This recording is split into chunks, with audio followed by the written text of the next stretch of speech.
AJ and Angel, baby. It seems like Chicago now really has a new talent of MCs, a new pool that's coming out, that's emerging. You got your Chief Keefs, Rocky Fresh. What do you feel like? Is it a new Chicago that's on the scene, or do you feel like it's something that's always been there, but it's just never had that light been shed on? I don't know too much about Rocky Fresh. I kind of heard him here and there, but I heard he just signed a MMG. And I just heard Chief Keef just signed an Interscope. Right. I don't know. Chief Keef scares me. Not him specifically, but just the culture that he represents, specifically in Chicago. And I don't speak this about any other city because I'm not from there. But like my family lives in Chicago, so my nephews and my cousins and my friends and my peoples, they all in those hoods that he represents. When you drive through Chicago, the hoodlums, I don't want to call Chief Keef a hoodlum, but the hoodlums, the gangsters and the ones you see killing each other and the murdering the murdering Chicago is skyrocketing. When you see who's doing it and perpetrating it, they all look like Chief Keef.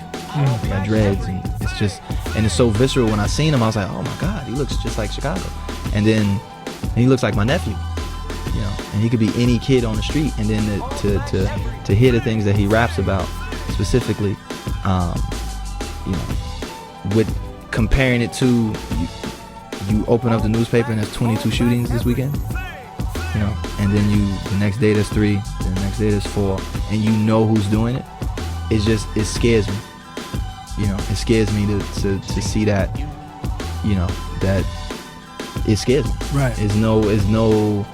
It's not fully thought out. It's not, my explanation of it isn't fully thought out, but just the initial feeling of it scares me, because and I said this when I was on the radio in Chicago at every station we did. It was just kind of like, I understand where he's coming from, and I understand his struggle, and I'm not at him, I'm at where he came from, and that places like that still exist, and they incubate that mentality and incubate that whole thing, and that incubator is working overtime right now, and it's just sending these kids to slaughter.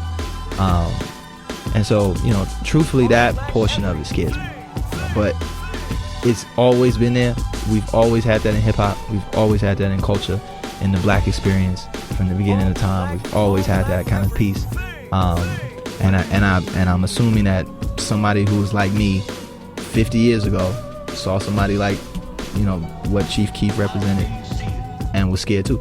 And somebody 100 years before was scared too. Somebody 50 years in the future would be scared too. Right, like it's a chain reaction. Indeed. So, okay. It's nothing new, but I'm scared that it's nothing new. Well, dang, you got something else? No, I can say this though. I appreciate your honesty. Yeah, people don't take it seriously because if it doesn't affect you, when it comes to the point where that the kids who are doing the killings, and they're kids, 13 to 19 years old, and you can replicate that in New Orleans and replicate that in Oakland. All the kids look the same. They got dread, little Haiti. Everybody looks like that. But to know that those are the kids that are doing the killing, and then you take one of those kids and make them celebrate that kind of politically correct thing to say. But when you're at high school speaking to students, trying to tell them how to survive in the summer, and you turn on the radio and you hear that, you're like, oh no. AJ and Angel, baby. Rap attack.